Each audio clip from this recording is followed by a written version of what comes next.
이재명 대표는 돌아왔고 당내 화합해야 된다는 메시지도 나왔습니다.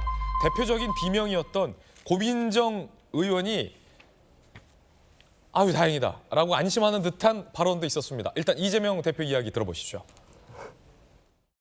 안타깝게도 정부 여당의 무능함과 무책임함으로 인해서 국민의 삶이 또 이 나라 경제가 이 나라의 안보가 위협을 받고 있습니다. 무능과 폭력적 행태의 표상이 되어버린 내각을 총사퇴시켜야 합니다. 특히 삶, 생존 자체의 위협을 느끼는 이 다수의 국민들을 위해서 할 수 있는 일들을 충분히 할 수 있게 전면적인 예산에 대한 재검토를 해야 합니다. 그래서 우리 민주당의 어깨가 무겁습니다. 그러려면 우리 민주당이 작은 차이를 넘어서서 단결하고 단합해야 합니다. 체포동의안 처리 과정의 일로 더 이상 왈가왈부하지 않기를 바랍니다.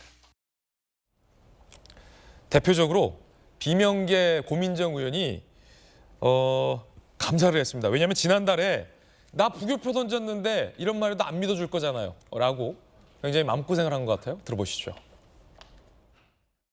제게 체포동의안 가부를 묻습니다. 전 부결표를 던졌습니다. 사람이 사경을 헤매는데 노무현처럼 조국처럼 놓치고 싶진 않았습니다. 그러나 제가 이런 말을 한들 제 말을 믿어주시겠습니까? 이재명 대표님이 오시길 얼마나 기다려왔는지 모르겠습니다. 대표님의 복귀를 진심으로 환영합니다. 처음부터 끝까지 대표께서 놓지 않았던 것은 단합과 단결이었다고 생각합니다. 작은 차이를 넘어서자는 대표님의 결단에 진심으로 감사하다는 말씀을 꼭 드리고 싶습니다.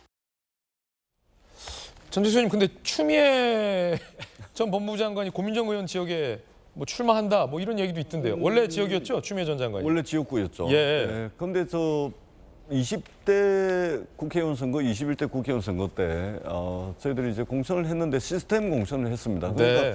비록 현역 의원이 있다 하더라도 도전자가 있을 경우에는 경선. 무조건 경선했습니다. 그렇기 때문에 뭐 누가 온다더라 그런 거 신경 쓰지 않고 지금 이제 지역구에서 열심히 해서 경선 준비하는 것이 좋을 것 같다는 생각이 들고 다시 한번 말씀드리지만 시스템 공천을 통해서 후보를 정할 겁니다. 네.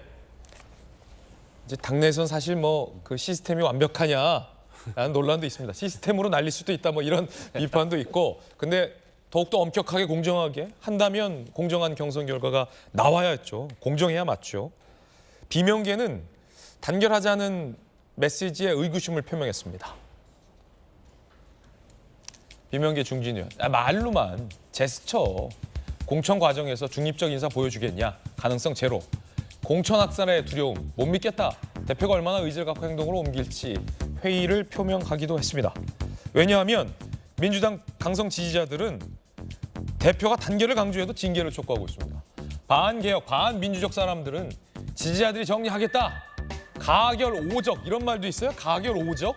저게 어떻게 오적이 되나요? 정리 없이 단합은 개뿔 뭐 이런 말도 올라왔다고요. 당원 게시판에. 수박을 처단치 못하면 민주당은 존재 이유가 없다. 저 사람도 제명해야 된다. 5만 명 이상이 동의했다고 합니다. 대표의 화합 메시지에도 진정이 안 되는 분위기.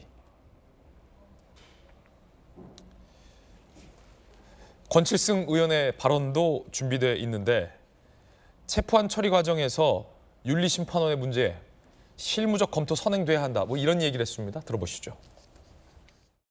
대표님이 체포동의안 처리 과정 두고 왈가왈부하지 않겠다고 하셨는데 그럼 윤리심판원 해도도 안 하겠다는 얘기죠? 그거하고는 사실 조금 다른 문제입니다. 윤리심판원 문제는 당헌 당규가 가지고 있는 절차적인 문제들이기 때문에 그 부분은 뭐 실무적인 검토가 선행이 돼야 되고요. 검토 의견에 따라서 진행될 것이라고 생각합니다. 네? 실무적 검토하고 계신 건가요? 아니요, 안 합니다. 거기에 대해서 논의 자체가 없었습니다. 오늘도 논의 안 하시고? 네, 예, 없었습니다. 예. 근데 권칠승 대표 얘기 들어보니까 대표가 화합하다고 해도 윤리위에 문제 제기할 수는 있다. 그러니까 이제 당헌 당규상 시스템, 계속 시스템이 뭐 좋고 나쁜 걸 떠나서 그렇게 얘기하고 이재명 당대표가 이것을 뭐 심판하자 혹은 뭐 이렇게 심판하지 말자 하는 것도 사실 월권일 수 있습니다. 당대표라 하지만. 그래서 저는 개인적으로 인요한 혁신위원장이 우리 민주당에 좀 모셔와야 될 것 같은데 이분이 통합 얘기했잖아요. 국민의힘이 어떻게 보면 지금의 여당이 이렇게 망가진 게 통합이 안 된 게 아니고 너무 통합된 거잖아요. 대통령실과 모든 것들이. 근데 민주당은 그에 반해서 어떻게 보면 이재명 당대표 개인적인 기각 결정 그리고 강서구청장에 압승했지만 여전히 통합보다는 여러 가지 다양한 이야기가 나오는 것인데 저는 그 통합을 이야기하지만 뭐 개인의 의견이라든지 뭐 이걸 너무 제한하는 것도 저는 그게 민주가 아니지 않습니까? 저도 5년 동안 패널하면서 단 한 번도 민주당에서 어떤 제 패널로서 어떤 입장에 대해서 뭐 지적하거나 뭐 이렇게 조언받거나 이렇게 그런 것이 없거든요. 그래서 저는 의원분들도 마찬가지로 그에 대한 행동, 행위, 그에 대한 책임이라기보다는 평가받는 것이다. 네. 예, 그렇게 생각하면 될 것 같습니다. 예. 저희들은 60 광고 보고 돌아와서 김진애 더 라방으로 이어가겠습니다.